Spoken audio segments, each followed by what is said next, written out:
에베소서 1장 3절을 보면 찬송하리로다 라고 하면서 말씀이 시작되고 있습니다. 그래서 사도 바울이 자기에게 베풀어 주신 그 놀라운 하늘에 속한 모든 신령한 복을 깨달으니까 그 은혜가 가만히 있을 수가 없거든요. 그러니까 그 하나님을 찬양하는 것으로 이 에베소서 1장 3절이 시작이 된단 말이에요. 그러니까 안부가 끝나자마자 찬양하는 것으로 지금 3절이 에베소서의 말씀이 시작한다라는 것을 우리에게 보여주고 있고, 그러면서 3절은 하늘에 속한 모든 신령한 복을 우리에게 주셨다 그랬어요. 그렇죠? 우리에게 주셨다. 그래서 우리가 공부했듯이 에베소서의 이제 전체 내용들은 이 세상에 속한 것들이 아니라 하늘에 속한 것들에 대해서 이야기를 할 것이다 라고 하는 선언적으로 지금 사도 바울이 3절에서 이야기를 하고,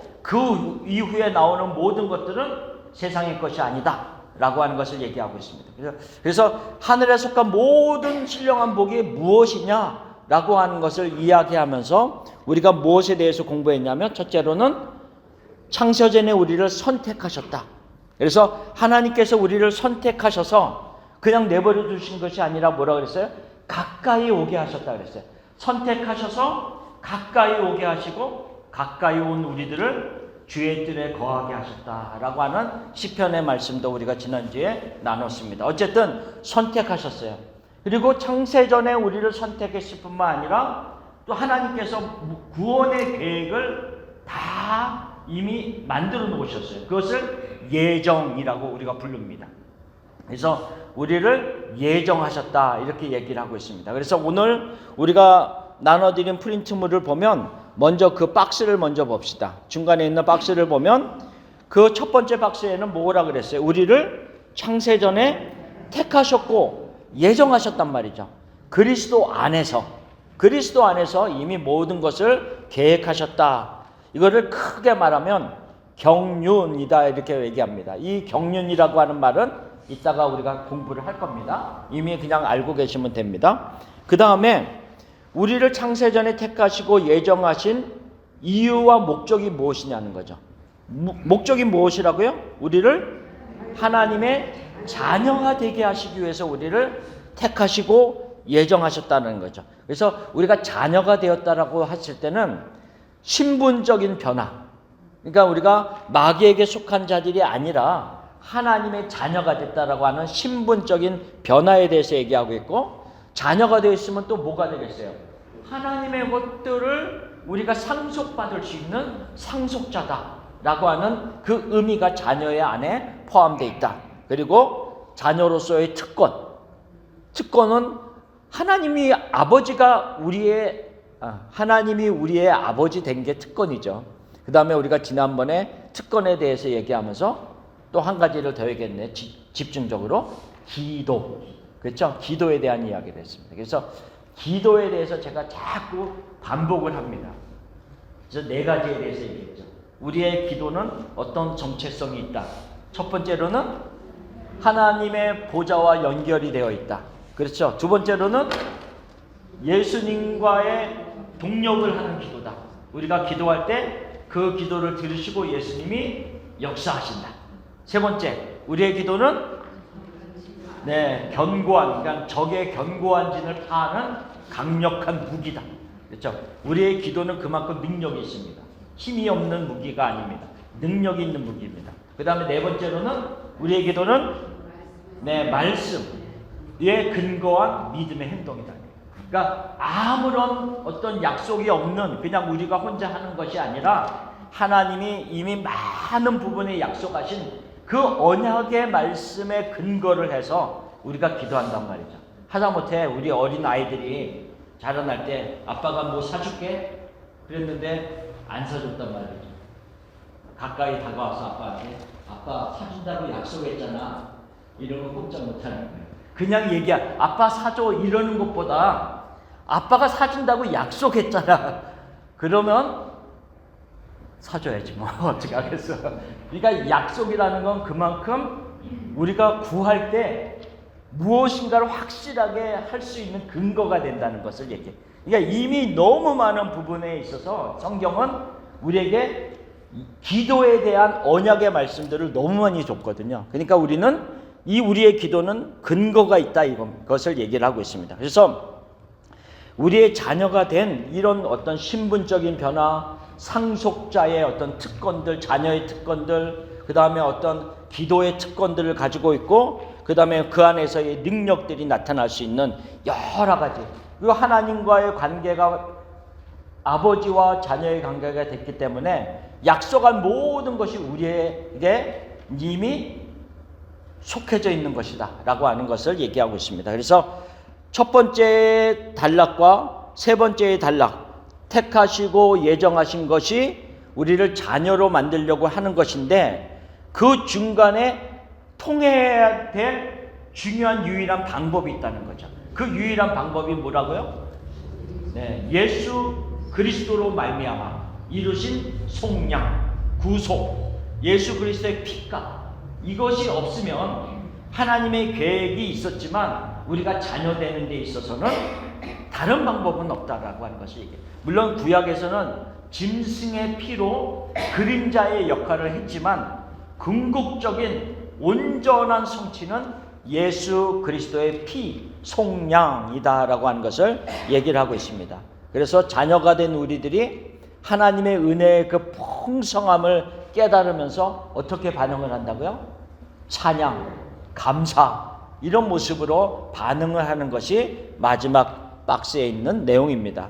이것이 지금 우리가 지금 공부한 1장 3절에서부터의 내용들이 하나씩 지금 나와 있는 내용들을 지금 박스 안에서 지금 설명을 한 겁니다. 그러면 여기에서 우리가 이제 오늘 공부할 것은 뭐냐면, 맨 위에 보면 제목을 이렇게 썼어요. 그리스도 안에서 하늘에 속한 신령한 복. 이 이제 계속 우리가 공부하는 부분인데, 네 번째로는 뭐라고요?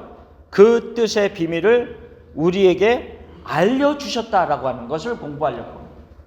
자, 다시 한번 봅시다. 첫 번째 박스가 뭐라고요? 창세전에 우리를 택하시고 예정하셨어요. 근데 우리가 그걸 어떻게 할 수 있었냔 말이죠.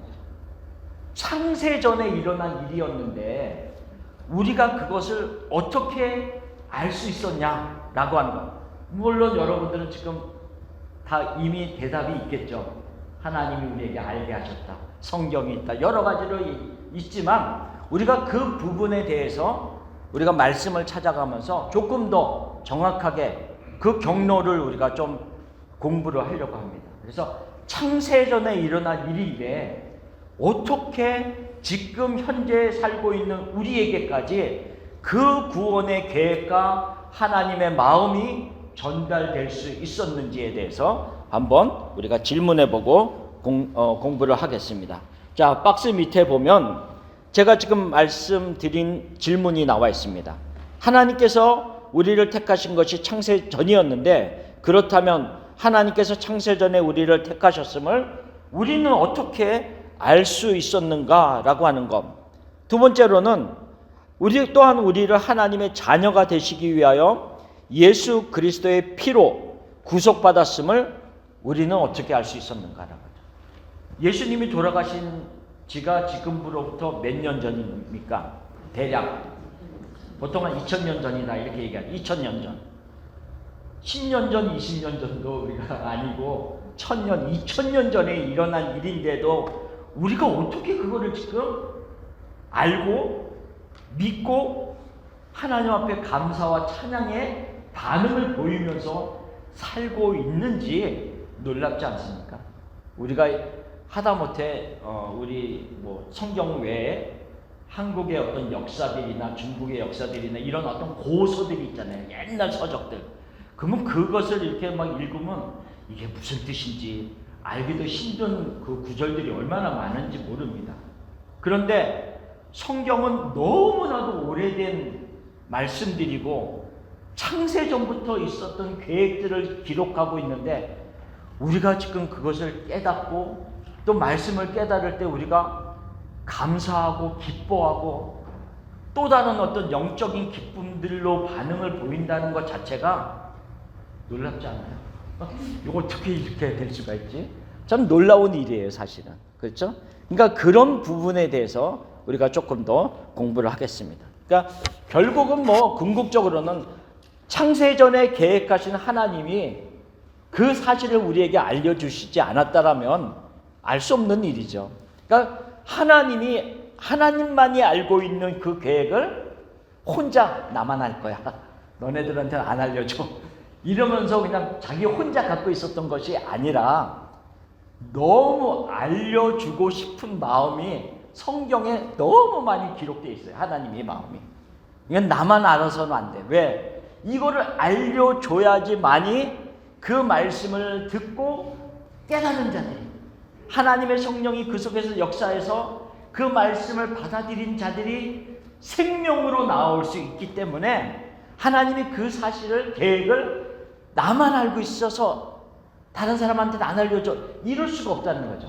알려주고 알려줘서 그들로 하여금 자꾸 생명으로, 영생으로 나올 수 있도록 하시기를 원하시는 그 마음이, 하나님의 마음이 성경에 쫙 기록돼서 우리까지 연결되어졌다라고 하는 것을 성경이 말씀하고 있습니다. 그 다음 페이지를 봅시다. 자, 21페이지에 보면 첫 번째로 우리가 공부할 것이 하나님의 뜻의 비밀이다, 이렇게 얘기를 하고 있습니다. 자, 하나님의 뜻의 비밀에 대해서 먼저 우리가 공부를 좀 해보겠습니다. 자, 그리스도 안에서 우리를 선택하시고 하나님의 기쁘신 뜻을 따라 우리를 예정하여 주셨단 말이죠. 그래서 그리스도의 피로 우리를 속량하여 주신 그 놀라운 비밀을 하나님께서 혼자만 가지고 있지 않으셨다라고 하는 것을 말씀하고 있습니다. 근데 그 비밀에 대해서 성경은 무엇을 비밀이라고 얘기하고 있는가를 우리가 한번 말씀을 통해서 봅시다. 골로새서 1장 26절 27절을 같이 한번 읽어봅시다. 이 비밀은 만세와 만대로부터 감추어졌던 것인데 이제는 그의 성도들에게 나타났고 하나님이 그들로 하여금 이 비밀의 영광이 이방인 가운데 얼마나 풍성한지를 알게 하려 하심이라. 이 비밀은 너희 안에 계신 그리스도시니 곧 영광의 소망이니라. 자, 성경에서 이 골로새서 1장에서 말씀하고 있는 비밀을 뭐라고 얘기하고 있습니까? 누구라고 얘기하고 있어요? 너희 안에 계신 그리스도. 그렇죠. 비밀이라고 하는 것이 그리스도다라고 하는 것을 말하고 있습니다. 그러니까 그리스도는 구약 시대에 있는, 그러니까 예수님이 나타나기 전까지는 감추어진 것이다라고 얘기를 하고 있어요. 그러니까는 그림자적인 율법과 제사를 드리는 어떤 짐승의 피와 이런 여러 가지들을 통해서 그림자적인 것들을 많이 보여주셨지만 감추어진 모습이었다라고 하는 것을 말하고 있어요. 그런데 옛날에는 그렇지만 이제는 아직도 비밀입니까? 이제는 비밀이 아니라고 그랬어요. 왜? 이제는 다 알려진 비밀이에요. 그러니까 알려졌어 이미. 이제는. 근데 왜 알려진 비밀이라고 얘기를 하고 있냐면, 자, 이제는 누구에게 나타났다 그랬어요? 성도들에게 나타났다. 그러니까 이미 다 알려진 사실인데 성도들은 그것을 깨달았어요. 알았어요. 그런데 아직도 그리스도에게 속해져 있지 않은 사람들은 이것을 알지를 못해. 깨닫지를 못해. 그래서 비밀은 옛날에는 감추어졌던 것지만 이제는 나타난 거예요. 성도들에게 나타났어요. 그래서 다 공공연한 비밀이 될 수가 있다. 이렇게 얘기를 하는 겁니다. 자, 성도들에게 나타났어요. 그렇죠? 성도들에게 나타났는데 이 비밀로 하여금 지금 어떻게 될 것이냐, 이방인 가운데 얼마나 풍성한지를 이제는 나타날 것이다. 이거는 나중에 이제 에베소서 요 다음에 공부할 때 조금 더 설명이 될 부분입니다. 그건 나중에 또 설명할게요. 이 비밀은 너희 안에 계신 그리스도다, 이렇게 얘기를 하고 있어요. 자, 골로새서 2장 2절 3절 그 밑에 있는 거 또 읽어봅시다. 하나님의 비밀인 그리스도를 깨닫게 하려 함이니 그 안에는 지혜와 지식의 모든 보화가 감추어져 있느니라. 자, 하나님의 비밀인 그리스도. 그 안에는 뭐가 있어요? 지혜와 지식의 모든 보화가 그 안에 다 감추어져 있다. 그래서 비밀이라고 얘기하죠.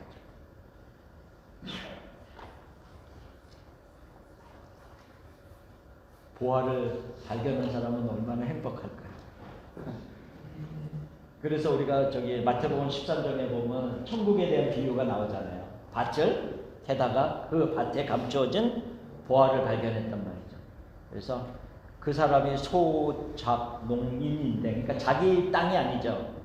근데 그 땅을 사기 위해서 자기의 온 재산을 팔아서 그것을 샀다. 하나의 이유는 뭘까요? 그 땅을 왜 샀어요? 밭을? 네, 보화 때문에 산 거죠. 보화 때문에. 보화 때문에 샀는데 그 보화를 우리가 상상하는 거예요. 상상. 보화를 집에 이제 가져왔어요. 이제 밭을 샀으니까 집에 가져왔는데 뚜껑을 열어서 하나씩 꺼내보는 재미.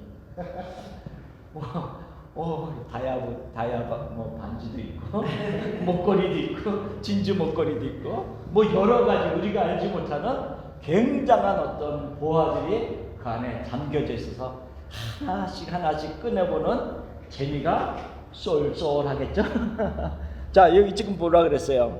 그 안에는, 예수님 안에는 뭐라고요? 지혜와 지식의 모든 보화가 감추어져 있느니라.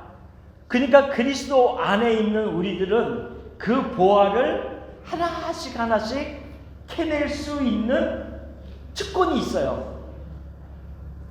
지혜로운 자는 어떻게 할까요? 지혜로운 자는 그걸 하나씩 꺼내면서 이게 너무 귀하구나 라고 하겠지만, 덜 지혜로운 사람은 어떻게 할까요?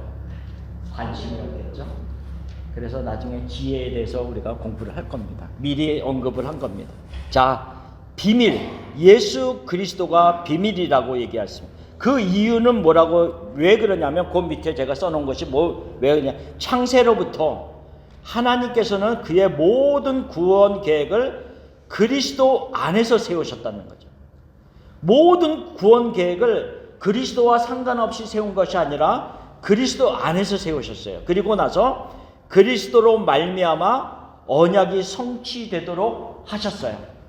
그렇죠? 예정과 선택이 이유가 세 번째 단락이었던 하나님의 아들이 되는 것이었는데, 누구를 통해서 그것을 성취했다고요? 예수 그리스도로 말미암아 제사함, 속량을 통해서 이룬 것처럼 그리스도로 말미암아 언약이 성취되었어요. 그래서 따라서 그리스도께서 하나님의 비밀이라고 성경은 말하고 있다는 거죠. 왜? 창세부터 하나님의 계획이 있었는데 하나님이 독단적으로 한 것이 아니라 그리스도 안에서, 그리스도로 말미암아 모든 것이 그리스도와 연관되어져 세워진 계획이라는 거죠.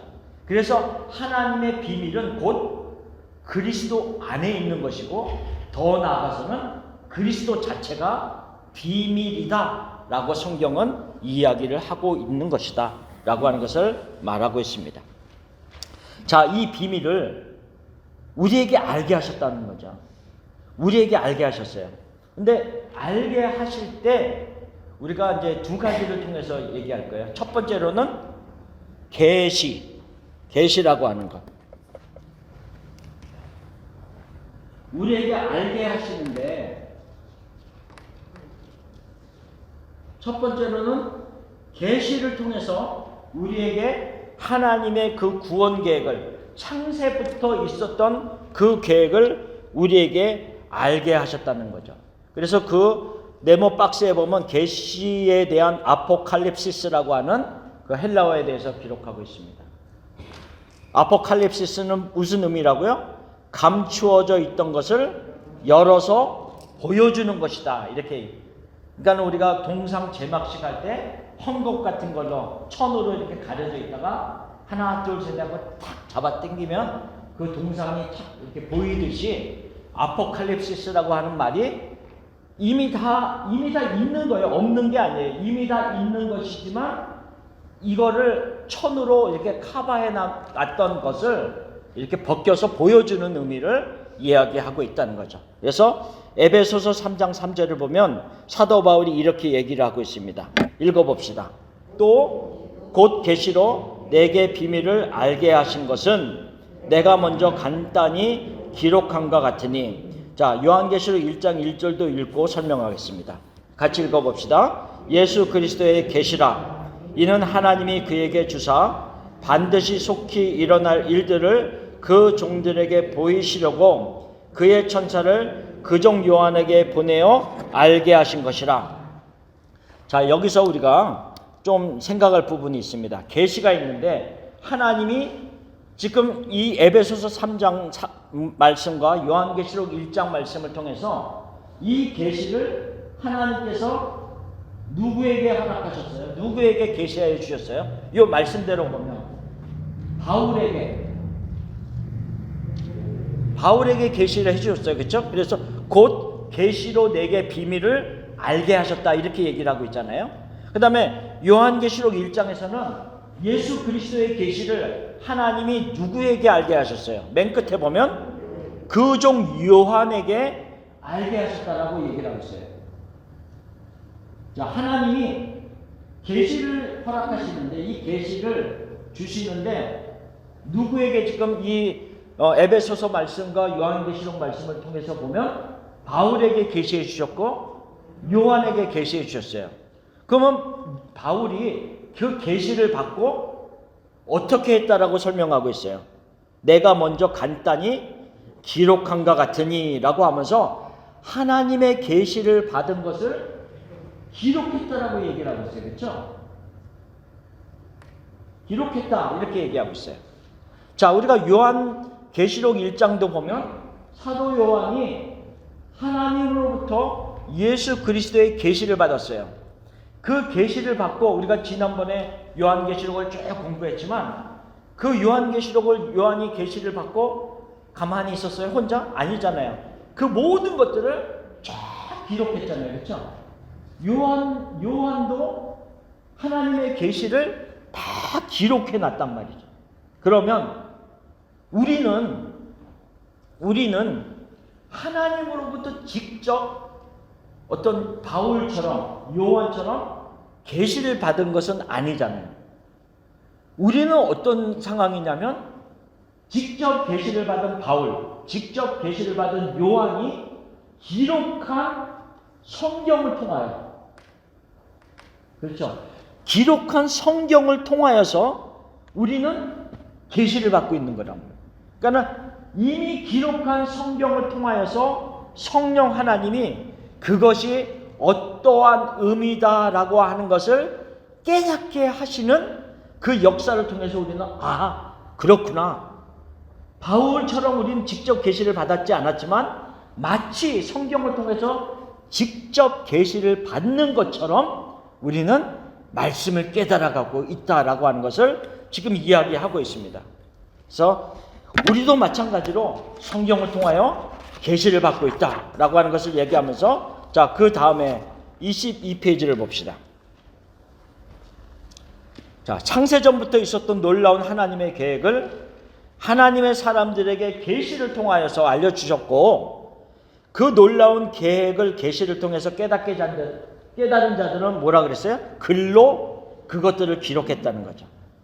그리고 후대의 하나님의 성도들, 우리들은 그 기록된 계시를 통하여 하나님의 그 풍성하신 은혜로 이루어진 놀라운 계획들, 창세 전에 나를 선택하신 것들을 깨닫게 하시고, 창세 전에 나를 구원하셔서 하나님의 생명으로 이끌어 오시려고 하는 그 놀라운 구원 계획을 우리는 성경을 통해서 깨닫게 하시는 그 일들을 지금도 하나님이 계속 하고 계신다라고 하는 것을 말씀하고 있다는 거죠.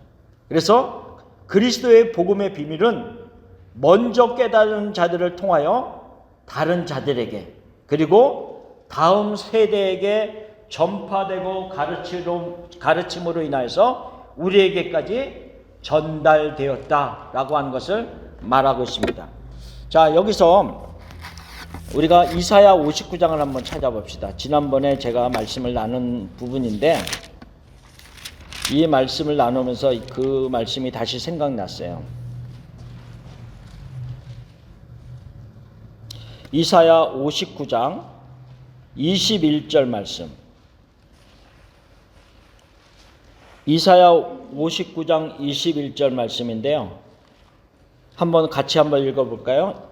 여호와께서 이르시되 내가 그들과 세운 나의 언약이 이러하니 곧 내 위에 있는 나의 영과 내 입에 둔 나의 말이 이제부터 영원하도록 내 입에서와 내 후손의 입에서와 내 후손의 후손의 입에서 떠나지 아니하리라 하시니라. 여호와의 말씀이니라. 근데 이 언약의 말씀을 이루시는 하나님에 대해서 17절 끝부분에 보면 뭐라고 말하고 있냐면 하나님에 대해서 설명하는 거예요. 끝부분에 뭐냐면 열심을 입어 겉옷으로 삼으시고 라고 하면서 얘기하는데 그 말의 의미는 뭐냐면요, 하나님의 열심이 결국은 59장 21절의 말씀을 이룰 것이다 라고 우리에게 약속하고 있는 거거든요. 자, 우리 올해 교회 표어가 뭐예요? 하나님의 열심히 일을 이루리라. 그렇죠? 하나님의 열심히 일을 이루리라 그랬는데 무엇을 이루냐? 여러 가지가 있겠지만 그 중에 중요한 거 하나가 지금 59장 21절 말씀. 그 말씀이 뭐냐? 다시 설명하냐면 내 입에 있는 하나님의 말씀, 나에게 있는 하나님의 영이 나에 대해서 끝나는 것이 아니라 나의 자녀들에게 그들의 입술에 내 입술에 있던 하나님의 말씀이 내 자녀의 입술에 있게 하시고 나에게 있는 하나님의 영이 내 자녀에게 있게 하셔서 그들에게 전달될 것이고, 그러면 우리의 자녀들 세대에서 끝나느냐? 아니라는 거예요. 그 다음에 뭐라 그랬어요? 그 자녀의 세대까지도 이룰 것이다. 무엇이? 하나님의 말씀이, 하나님의 영이 이룰 것이다. 누가요? 하나님의 열심히 일을 이룰 것이다 라고 하는 것을 말씀하고 있단 말이에요. 그 하나님의 열심이 계시를 주셔서 바울과 요한과 또 구약에서는 모세와 같은 사람들이 계시를 받고 그것을 다 기록했잖아요. 그렇잖아요. 창세로부터 있었던 모든 일들을 계시를 받은 자들이 쭉 기록해 놨고 그 기록한 하나님의 말씀 성경을 통해서 우리에게까지 전달되어지고 우리가 그 사실을 깨닫고 하나님 감사합니다라고 반응을 보일 수 있는 사람으로 만들어 주신 것이, 이 모든 것이 하나님의 열심으로 이루어진 일이다라고 하는 것을 이사야 59장 21절에 말씀을 하고 있다는 거예요. 그러니까 우리까지 이루어진 모든 일들이 하나님의 열심으로 이루어진 일인데 우리 대해서 끝날 수가 없겠죠. 그 하나님의 열심이 계속 다음 세대까지, 우리의 자녀들과 자녀들의 세대까지 이루실 것을 말씀하고 있습니다. 그래서 첫 번째로는 하나님의 계시를 통해서 이것을 우리에게 알게 하셨고, 그러면 우리가 계시를 받은 자들이 이것을 성경에 기록했는데 그 다음에 계시를 깨달은, 성경을 통해서 말씀을 통해서 깨달은 자들이 어떤 역할들을 했어요? 그 복음을 가지고 어떻게 했습니까? 나가서 전하고 가르치고 계속해서 그 복음이 전파되도록 역사를 했단 말이죠. 그래서 그 밑에 나오는 마태복음 28장 19절 20절 말씀이 지금 마지막에 예수님께서 승천하시기 전에 제자들에게 당부하는 대사명입니다. Great Commission. 대사명을 얘기하고 있어요. 자, 그걸 읽어봅시다. 그러므로 너희는 가서 모든 민족을 제자로 삼아 아버지와 아들과 성령의 이름으로 세례를 베풀고 내가 너에게 분부한 모든 것을 가르쳐 지키게 하라 라고 얘기하고 있어요. 가르쳐 지키게 하라. 자, 사도행전 5장 42절 그 밑에는 그들이 날마다 성전에 있든지 집에 있든지 예수는 그리스도라고 가르치기와 전도하기를 그치지 아니하니라. 그래서 여기서도 가르치는 것과 전도하는 것, 그 영어로는 teaching하고 preaching이라고 얘기를 하고 있습니다. 그것을 계속했다라고 얘기를 하고 있어요. 자, 골로새서 1장 28절을 읽어봅시다. 우리가 그를 전파하여 각 사람을 권하고 모든 지혜로 각 사람을 가르치면 각 사람을 그리스도 안에서 완전한 자로 세우려 함이니. 지금 이 세 구절을 써놨는데요. 제가 왜 이 세 구절을 써놨냐 하면 이 계시된 말씀이 우리까지 연결되어지는 모든 통로 속에서 중요한 것은 물론 전파하는 전도가 있었겠죠. 전파하는 자가 있었기 때문에 우리가 복음을 듣고 우리가 깨달을 수 있었고 받아들일 수 있었으니까 전도가 굉장히 중요합니다. 그런데 우리가 전파하는 것으로만 끝나면은 안 된다고 하는 것을 얘기합니다. 성경은 계속해서 무엇에 대해서 이야기를 하고 있냐면 전파하는 것과 가르치는 이 두 가지에 대해서 설명합니다. 우리가 하나님의 말씀을 전파하고 그 사람이 쑥 지나갔다라고 한다면 그 우리가 전파된 하나님의 말씀을 과연 얼마나 깨달아 알 수 있을까라고 하는 것을 우리가 생각해 보면 압니다. 그래서 우리가 단순히 전파하는 것뿐만 아니라 가르치는 것이 굉장히 중요함을 얘기하고 있어요.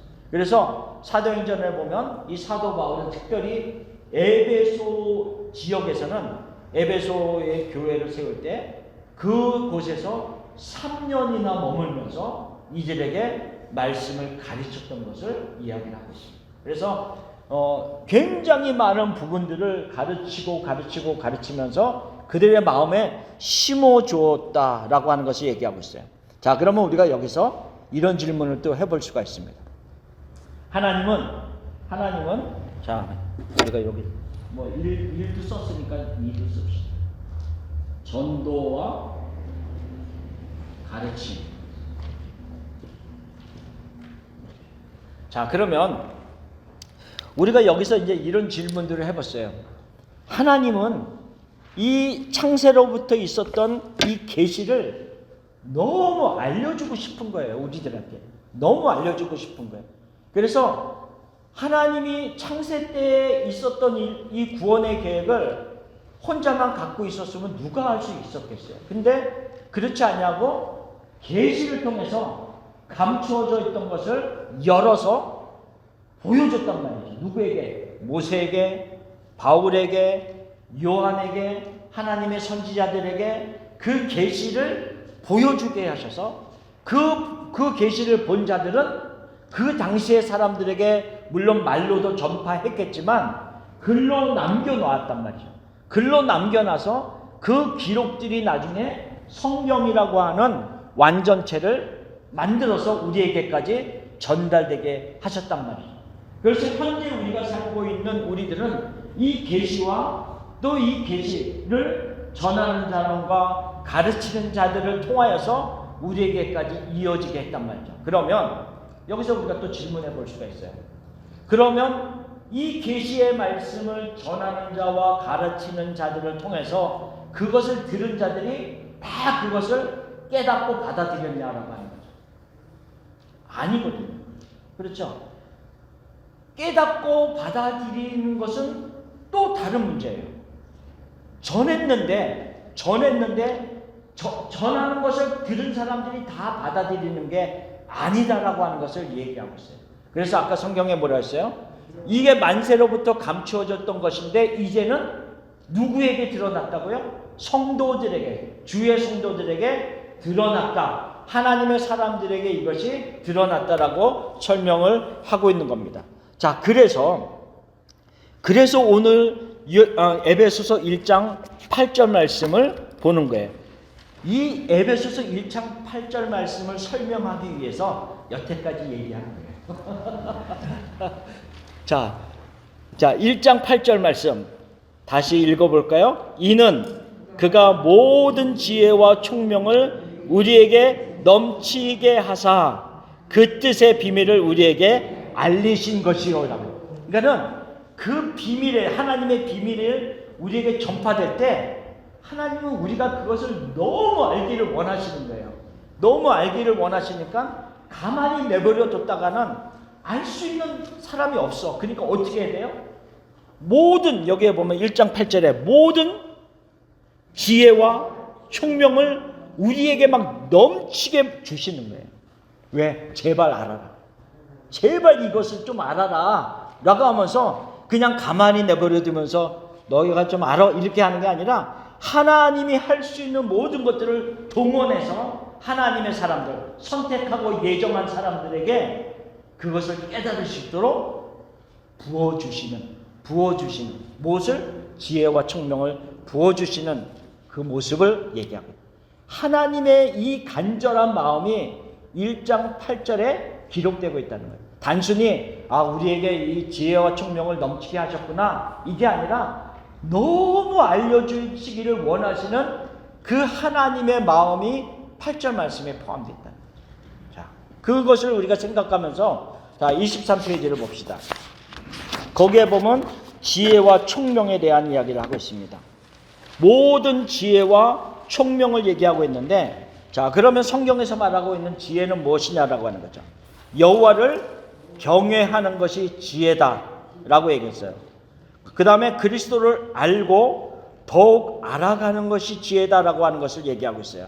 그래서 아까 우리가 읽은 골로새서 2장 3절 말씀을 다시 한번 봅시다. 그 안에는 지혜와 지식의 모든 보화가 감춰져 있느니라. 그렇죠? 그 안에, 예수 그리스도 안에. 자, 고린도전서 1장 24절은 또 뭐라 그랬어요? 그리스도는 하나님의 능력이요 하나님의 지혜니라. 자, 잠언 9장 10절은 여호와를 경외하는 것이 지혜의 근본이요 거룩하신 자를 아는 것이 명철이니라. 자, 밭에 감추인 보화를 내가 이제 가져와서 내 것이 됐어요. 내 것이 됐는데, 이 안에 뭐가 있을까? 너무 궁금하잖아요. 그렇죠? 너무 궁금해. 가져오자마자 열어봐요. 가져오자마자 열어서 그냥 그 안에 있는 다이아몬드 반지, 진주 목걸이, 죄송합니다. 그런 거밖에 몰랐습니다. 완전 온갖 보화, 우리가 알지 못하는 더 귀한 무엇이 하여튼 그 보화에 담겨져 있다. 하나씩 꺼내보면서, 이게 얼마나 귀한 건지, 이게 얼마나 소중한 건지, 얼마나 가치 있는 건지, 그 깨닫는 그 기쁨들이 있단 말이죠. 근데 내가 그 밭에 감추인 보화가 발견을 했는데, 관심이 없으면 그 밭도 안 샀겠죠. 그렇죠? 근데 어쨌든 간에 밭을 사서 내가 집에 가져왔는데도 구석에다 처박아 놓고 관심이 없어. 꺼내볼 생각도 없어. 나한테 얼마나 귀한 것이 내 안에 있는데도 나에게 아무런 영향을 못 미치는 모습으로도 살 수 있음을 얘기하고 있다. 그 안에는 지혜와 지식의 모든 보화가 감춰져 있는데, 그리스도 안에는 도대체 뭐가 있을까? 하늘에 속한 신령한 복이 있는데 그것이 도대체 무엇일까? 라고 하는 관심이 없는 채 얼마든지 살아갈 수 있는 그리스도인들이 있다라고 하는 것을 성경은 말하고 있다는 거죠. 그래서 우리가 어떻게 해야 돼요? 그래서 계시를 받아서 기록한 자들이 갖고 있는 기록한 그 성경을 전하는 자와 가르치는 자들을 통해서 계속 끊임없이 듣고 우리도 연구하고 하면서 이 안에 감춰져 있는 것이 무엇인가를 알아가는 것이 중요하다는 거죠. 알아야지 귀함을 알죠. 그렇죠? 알아야지 귀함을 알죠. 그런 의미를 가지고 있다는 거죠. 자, 총명이라고 하는 의미는 같은 의미예요. 지혜와 비슷한 의미입니다. 하나님의 비밀을 아는 것이 총명이다라고 하면서, 이 총명이라고 하는 것이 spiritual understanding이라고 성경은 기록하고 있어요. 그러니까 단순히 똑똑하다 이런 의미가 아니란 말이죠. 여기서 말하는, 성경에서 말하고 있는 지혜, 성경에서 말하고 있는 총명은 우리가 세상에서 말하고 있는 저 사람 참 박식해, 많은 것을 알아, 참 지혜로워, 이런 어떤 세상의 지혜가 아니라, 세상의 똑똑함이 아니라, 성경에서 말하고 있는 것은 하나님과 연결되어진 지혜고 하나님과 연결되어진 총명이다라고 하는 것을 얘기하고 있어요. 그래서 고린도전서 1장 말씀을 보면 여기서 기록하고 있지는 않지만, 그리스도의 복음을 전할 때 사도 바울이 뭐라고 했냐면, 헬라 사람들은 자기네들이 세상의 지혜가 너무 많다라고 생각했기 때문에 이 복음을 어리석게 여겼다고 했어요. 세상의 지혜로 봐서는 이 어떤 전도에 미련한 것을 통해서 전해지는 이 복음이 어리석은 것처럼 생각했다. 유대인들은 거리끼는 것이다라고 얘기했어요. 그러니까는 세상적인 관점에서 보면 이 하나님의 지혜, 하나님의 복음은 어리석게 보이기도 하고 거리끼는 것이고 이렇게 기쁘게 환영하는 것이 아니다라고 하는 것을 얘기하고 있어요. 그러나 하나님의 지혜를 가진 자들은, 하나님의 총명을 가진 자들은 그것을 기쁘게 받아들이고 그것이 진짜 지혜이고 진짜 능력임을 알아간다라는 거죠. 그래서 아까 우리가 지혜의 두 번째 파트를 읽었던 고린도전서 1장 24절, 그리스도는 하나님의 능력이요 하나님의 지혜니라 라고 하는 그 말씀이 그런 배경을 두고 나온 말씀입니다. 그런데 여기서 우리가 하나 또 이제 생각해 볼 단어가 있습니다. 이게 중간에 박스에 있는데, 모든 은혜와 총명을 우리에게 넘치게 하사라고 했을 때 모든이라고 하는 말입니다. 모든. 이 모든이라고 하는 말은 헬라어로 파스입니다. 파스. 우리의 몸에 딱 붙이면 딱 붙는 파스. 파스를 얘기하는데, 이 모든이라는 것, 우리가 이 파스라고 하는 헬라어가 어디에 또 하나 이제 예를 들면 어디에도 나오냐면 범사에 감사하라. 그럴 때 이 범사도 파스예요. 그렇죠? 야, 그런데 자, 이 모든이라고 하는 말의 의미가 무엇이냐면 각 부분들이 모여서 전체를 구성하는 것과 같은 의미다라고 하는 거죠. 그러니까 마치 퍼즐을 맞추는데 한 번에 한 조각씩 맞추어 감으로 전체를 이루어져 가는 것이다. 이렇게 얘기하고 있습니다. 그러면 제가 또 가만히 있을 수도 있죠. 왜 볼까요? 이게 퍼즐의 한 조각입니다. 근데 이 퍼즐의 한 조각인데 이게 뭐가 있는지 보이세요? 물고기. 물고기가 있어요. 물고기가 여기에 있어요. 그러면 우리가 이 퍼즐 하나를 딱 보고 혹시 상상해 보세요. 아, 이게 전체가 다 완성이 되면 뭐가 되겠구나. 혹시 한번 생각해 보세요. 뭐가 될까요? 상상. 바닷속, 또 어항, 뭐 여러 개가 나오겠죠.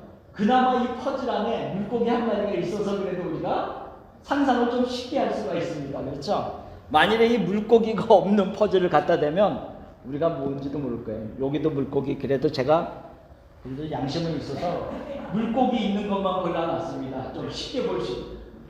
이건 조그만 물고기. 제가 왜 그러냐면 이 퍼즐을 우리가 한 조각 한 조각을 볼 때 어떤 때는요, 이 물고기가 그나마 있는 퍼즐을 보면 아, 전체가 그래도 물고기랑 연관이 된 완성이겠다, 그림이겠다라고 알 수가 있지만, 그냥 만약 파란 색깔만 있는 것이라고 한다면 도대체 이게 뭔지, 하늘인지 문인지 뭐 그냥 그림은 어떤 걸 뭐 풀을 얘기했는지 모른단 말이죠.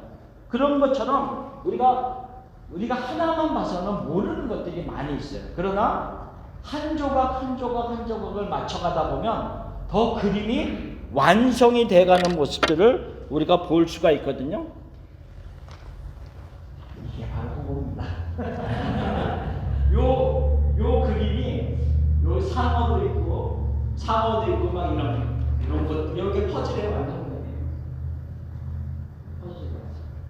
그래서 말씀 준비하다가 그래서 퍼즐 하나 샀어요. 왜냐면 이게 저기 마그넷을 이렇게 막 붙일 수 있는 거거든요. 그래서 퍼즐 하나 샀어요. 이게 퍼즐로 우리가 맞춰가는 것처럼 똑같아요. 근데 우리가 중요한 의미가 여기에 뭐가 있냐면요, 이미 퍼즐의 조각들을 우리가 다 갖고 있어요. 그렇죠? 퍼즐의 조각들을 우리가 이미 그것을 구입할 때 500개, 1000개 이렇게 해서 팔 때 우리는 이미 그 퍼즐의 조각을 다 한 조각만 사오는 게 아니잖아요. 다 사와요. 근데 다 사와서 우리가 그 퍼즐의 조각을 하나씩 맞춰가면서 그림이 완성되어지고 완성본을 본단 말이죠. 네, 그렇죠. 그런데 제 아내랑 저랑은 퍼즐을 대하는 자세가 완전히 다릅니다. 제 아내는 퍼즐 맞추는 걸 아주 좋아해요. 그래서 그 이렇게 조그만 거 말고 500개, 1000개 많은 걸 갖다가 퍼즐을 이렇게 맞추는데 제 아내 같은 경우는 퍼즐을 맞추면서 머리가 쉰대요. 쉬는 시간에 머리가 퍼즐을 맞추면서 머리가 쉬는 거예요. 근데 저는 퍼즐을 안 사요. 그거를 그러니까 퍼즐을 저는 골자. 그러니까 퍼즐을 사서 이렇게 맞추는 모습만 보면서 잘하는구나 이러고 저는 그냥 다니면서 볼 뿐이지 저는 안 해요. 머리가 스트레스. 근데 저는 이제 그러면서 뭘 생각했냐면 이 지금 모든 지혜와 총명을 우리에게 주셨다라고 하는 이 파스라고 하는 말, 이미 우리가 퍼즐의 조각을 다 가지고 있음에도 불구하고 어떤 사람은 이것을 즐기면서 퍼즐을 맞춰가는 사람이 있고 나 같은 사람은 안 봐. 다른 거 할래 차라리 이런단 말이죠. 마찬가지라는 거죠. 뭐냐면 계시를 통해서 우리에게 다 알게 하셨고 성경에 이미 완성본이 딱 들어가 있어요. 그래서 우리는 성경이라고 하는 퍼즐의 완성본을 다 가지고 있어요. 가지고 있는데 어떤 사람은 그 퍼즐을 하나씩 꺼내 보면서 맞춰가는 재미로 성경이 이런 재미가 있네, 성경이 이런 기쁨이 있네, 이 말씀과 구약의 이 말씀과 신약의 이 말씀이 이렇게 연결되는구나 막 이러면서 어떤 사람은 기뻐하는데 어떤 사람은 나같이 골치 아파 안 봐 이러면서 신앙생활을 할 수도 있다라고 하는 것을 얘기합니다. 이미 전체를 우리가 가지고 있다 할지라도 퍼즐의 전체를 가지고 있는 것과 같이 성경의 완성본을 가지고 있지만 그 한 사람 한 사람이 한 조각 한 조각을 얼마나 정중하게, 얼마나 신속하게, 얼마나 열심히 놓느냐에 따라서 속도와 그 깊이와 전체를 보는 관점은 각각 다를 수 있다는 것을 성경은 이야기하고 있는 거죠. 그래서 모든 은혜와 총명을 우리에게 넘치게 하셔서 하나님의 비밀을 막 알게 하시는 그 하나님의 역사가 있었어요. 이 넘치게 한다는 말도 그냥 단순히 조금 넘치는 게 아니라 우리가 기대했던 것보다도 훨씬 더 넘치는 의미를 가지고 있어요. 하나님은 그토록 우리가 이 비밀을 깨닫기를 원하신다는 거예요. 그래서 생명으로 나와라, 나에게로 나와라, 영생으로 나와라라고 하는 것을 말씀하고 있는데 각자의 삶을 통해서 우리는 이 깨닫는 깊이와 넓이가 다를 수 있음을 이야기하고 있는 거죠. 그러면 나는 어떤 자인가? 라고 하는 우리가 퀘스천을 해볼 필요가 있다. 나는 그 퍼즐의 조각 하나하나를 맞춰가는, 성경의 퍼즐을 하나씩 맞춰가고 알아가고 더 많은 것을 깨달아가는 기쁨이 나에게는 있는가? 우리가 있으니까 나왔겠죠? 그래서 우리가 그 기쁨으로 우리가 더 열심히 하나님의 말씀을 깊이 볼 수 있어야 된다라고 하는 것을 이야기하고 있습니다. 자, 세 번째 그 밑에 있는 그리스도 안에서 때가 찬 경륜이라고 하는 말입니다.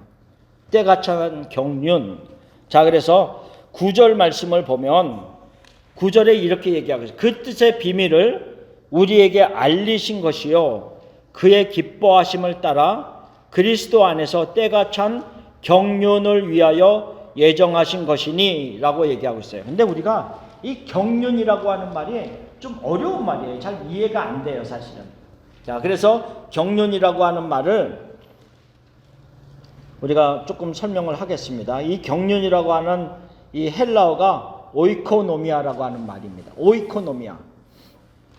자, 이 오이코노미아라고 하는 말은 여기는 제가 안 써놨지만 오이코스라고 하는 말과 노미아라고 하는 말의 합성어입니다. 오이코스, 노미아. 이것이 합쳐서 오이코노미아가 됩니다. 근데 오이코스는 무슨 의미냐면 집이라고 하는 말입니다. 집, 하우스, 집이라고 하는 말, 오이코스. 그 다음에 노미아라고 하는 말은 법입니다. 법. 그래서 오이코노미아는 조금 더 풀면 무엇이냐면 집 안에서 일어나는 일들에 맞춰진 법을 얘기하는데, 조금 다시 해석하면 그것을 뭐라고 하냐면 경영이라고 해요. 경영. 그래서 집 안에 일어나는 모든 일들이 잘 이루어질 수 있도록 꾸려나가는 것, 그것을 경영이라고 얘기하는데, 그래서 영어의 이코노미가 이 오이코노미아에서 나온 말입니다. 이코노미, 경제, 경영, 이런 말이. 그래서 이 오이코스와 노미아가 합쳐진 오이코노미아가 경륜이라고 하는 말인데, 이것을 하나님의 어떤 전체 계획과 연결되어서 의미를 생각할 때는 뭐라고 그러냐면, 어떤 특별한 목적을 수행하기 위한 하나님의 계획을 말하는데, 그 계획이 뭐냐면 하나님의 구원의 계획, 그 계획을 이루어가는 역사, 경영을 의미한다는 거죠. 그러니까 하나님이 창세전에 무엇을 계획하셨어요? 우리를 선택하시고 우리를 예정하시는 것을 계획하셨어요. 그리고 계획하고 나서 그냥 손 놓고 가만히 있었던 게 아니잖아요. 그 계획하신 것을 이루어 가시는 하나하나의 단계를 밟잖아요. 단계를 밟으면서 때가 찼을 때 예수님을 오게 하셔서 그 예수님을 십자가에 달려 죽게 하심으로 인해서 예수님의 보혈로 우리를 구원하는 속량, 구속의 역사를 이루시고, 또한 그 구속의 역사를 통하여서 우리가 그리스도 안에서 구원을 받고 하나님의 자녀가 되는 그 모든 계획들을 하나씩 이루어가는 그 모든 것을 경륜이라고 합니다. 경륜. 그래서 경영, 하나님의 경영, 이렇게 얘기할 수도 있고 하나님의 플랜, 계획이라고도 얘기할 수 있다는 거죠. 그래서 이 때가 찬 경륜, 그러니까 여기서 볼 때 때가 그리스도 안에서 때가 찬 경륜이라서 경륜인데 그 경륜이 이루어지는 하나님의 정하신 때가 있었는데, 시기가 있었는데 그 정한 시기가 다 찼다. 그러니까는 예수님의 올 시기를 하나님이 정해 놓으셨는데, 그것이 창세로부터 모세의 때, 하나하나 선지자의 때가 다 지나면서 결국은 말라기 선지자를 보내시고 400년이라고 하는 영적인 암흑기를 통해서 잠잠하게 하시다가 예수님의 정한 때가 되매 그가 오셨다. 구원의 계획을 이루시기 위해서 오셨다. 그래서 이걸 뭐냐면 때가 찬 경륜, 이름. 하나님의 정한 때가 가득 찼다라고 하는 때가 찬 경륜을 얘기합니다. 그래서 이 9절 말씀을 다시 보면 중간에 그의 기뻐하심을 따라 그리스도 안에서 때가 찬 경륜, 이 때가 찬 경륜은 결국 무엇을 초점으로 맞추고 얘기를 하고 있냐면 예수 그리스도의 오심, 그리고 십자가에 돌아가셔서 우리를 구속하신 속량을 얘기합니다. 그래서 7절 맨 마지막을 보세요. 7절 맨 마지막에 보면 그의 피로 말미암아 속량 곧 죄사함을 받았느니라 라고 하면서 8절에 이것은 이라는 의미예요. 이 죄사함을 받은 것은 어디에 있는 거냐면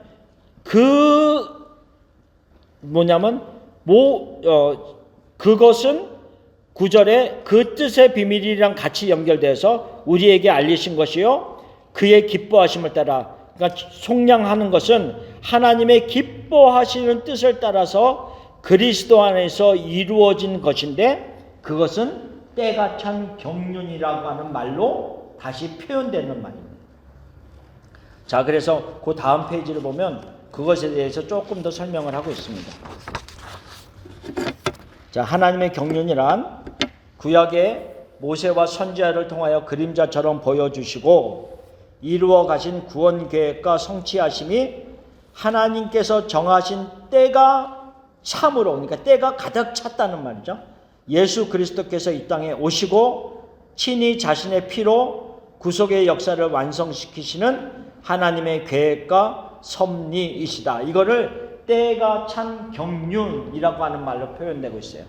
자, 그래서 갈라디아서 4장 4절에 처음에 보면 때가 참에 하나님이 그 아들을 보내셨다 이렇게 얘기하고 있어요. 하나님의 그 아들을 예수님을 보내신 그 정한 시기가 이제는 이르렀다라고 하는 의미죠. 근데 5절 말씀, 이 4장 5절 말씀, 갈라디아서 4장 5절 말씀을 같이 한번 읽어볼까요? 자, 율법 아래에 있는 자들을 속량하시고 우리로 아들의 명분을 얻게 하려 하심이라. 자, 이 4장 5절 말씀을 보면 뭐가 딱 떠올라요? 속량하시고 우리에게 아들의 명분을 주셨다. 그럼 우리가 아까 박스 하나, 둘, 셋, 넷. 두 번째 박스가 뭐였어요? 그리스도로 말미암아 우리를 속량하시고, 그렇죠? 그 속량이라고 하는 그 유일한 방법을 통해서 세 번째 단락 박스는 뭐였어요? 우리를 하나님의 자녀가 되게 하십니다. 지금 똑같은 말을 하고 있는 거예요. 갈라디아 4장 5절 말씀이. 그래서 우리가 율법 아래 있었는데 그리스도의 피로 우리를 속량하시고 우리로 아들의 명분을 주셨다라고 하는 것을 얘기하고 있어요. 자, 에베소서 3장 2절을 읽어봅시다. 너희를 위하여 내게 주신 하나님의 그 은혜의 경륜을 너희가 들었을 터이라. 자, 경륜이라고 하는 것은 하나님의 구원 계획 그리고 성취하심을 이야기한다 이야기했잖아요. 그러니까는 하나님의 구원 계획과 그 그리스도를 통하여서 이루는 성취, 그 모든 게 은혜죠. 그렇죠. 그래서 여기서는 은혜의 경륜이라고 이야기를 하고 있다는 거죠. 그렇죠? 은혜의 경륜. 자, 에베소서 3장 9절은 다음 읽어봅시다. 영원부터 만물을 창조하신 하나님 속에 감추어뒀던 비밀의 경륜이 어떠한 것을 드러내게 하려 하심이라. 이렇게 얘기하면서, 자, 영원부터 하나님 속에 감추어져 있던 비밀과 같은 그 경륜, 그 비밀과 같은 경륜이 어디 안에 있었어요? 그리스도 안에 있었어요. 그래서 이제는 더 이상 그것이 비밀이 아니라 성도들에게 밝히 나타났다. 이렇게 얘기를 했지 않았습니까? 그래서 그것을 비밀의 경륜이라고 표현하고 있다는 거죠. 그러니까는 경륜이라고 하는 어떤 그 말을 들을 때는 우리가 하나님의 구원 계획과 성취하시는 역사하심, 그 경영, 하나님의 경영이라고 얘기할 수 있어요. 그것이 경륜이라고 하는 성경으로 얘기하고 있는데 조금 어려운 단어이기 때문에 확 먼저는 안 오지만 하나님의 구원 계획과 성취하시는 모든 역사 섭리를 의미하는구나. 그래서 성경은 그것을 때가 찬 경륜이라고 이야기를 하기도 하고 은혜의 경륜이라고 얘기도 하고 비밀의 경륜이라고 얘기도 하는구나 라고 하는 것을 말씀하고 있습니다. 자, 그러면 다시 돌아가서 에베소서 1장 우리가 7절부터 9절까지 다시 한번 천천히 같이 읽어봅시다. 에베소서 1장 7절에서 9절까지 우리가 같이 읽어봅시다. 우리는 그리스도 안에서 그의 은혜의 풍성함을 따라 그의 피로 말미암아 속량 곧 제사함을 받았느니라. 이는 그가 모든 지혜와 총명을 우리에게 넘치게 하사 그 뜻의 비밀을 우리에게 알리신 것이요 그의 기뻐하심을 따라 그리스도 안에서 때가 찬 경륜을 위하여 예정하신 것이니 라고 하는 말. 무슨 말인지 좀 많이 그래도 오죠. 네. 그래서 이제 다음 주에는 그 다음에 나오는 그리스도 안에서 하늘에 있는 것이나 땅에 있는 것이 다 통일되게 하려 하십니다. 이건 또 뭐지? 우리에서 오는 통일. 자, 그리스도 안에서 통일되게 하려 하십니다 라고 하는 부분에 대해서 다음 주에 우리가 공부를 하겠습니다. 개봉박두. 자, 기도하고 마치겠습니다. 하나님 아버지 감사합니다. 하나님께서 창세전부터 있었던 그 놀라운 구원의 계획, 우리를 선택하시고 예정하신 그 놀라운 계획을 하나님 혼자 알고 계신 것이 아니라 하나님의 사람들에게 계시하여 주시고 또한 그 계시를 받은 자들이 기록하고 또한 전파하고 전도하고 가르침으로 말미암아 우리까지 그 진리의 말씀, 생명의 말씀이 전달될 수 있도록 역사하여 주신 것 감사합니다. 하나님의 열심히 일을 이루셨음을 인하여 감사를 드립니다. 하나님, 소원합니다. 우리에게 주어진 이 말씀, 우리에게 주어진 이 복음의 기쁨들이 우리의 자녀들의 입술과 우리의 자녀들의 마음에도 머물게 하여 주시고 우리의 자녀들의 세대 가운데서도 하나님 그 역사가 이루어질 수 있도록 하나님께서 이루실 줄을 믿습니다. 하나님 역사하여 주시고 도와주시고 그들을 하나님의 가까이 오도록 이끌어 주시옵소서. 오늘 우리에게 말씀하여 주신 것 감사합니다. 하나님의 말씀을 우리가 이미 다 가지고 있는데 우리가 그것에 더욱 관심을 가지고 하나의 퍼즐을 맞춰가듯이 그 비밀을 알아갈 수 있는 놀라운 기쁨의 사람들이 되도록 더욱 우리를 이끌어 주시옵소서. 감사합니다. 예수님의 이름으로 기도합니다. 아멘. 감사합니다.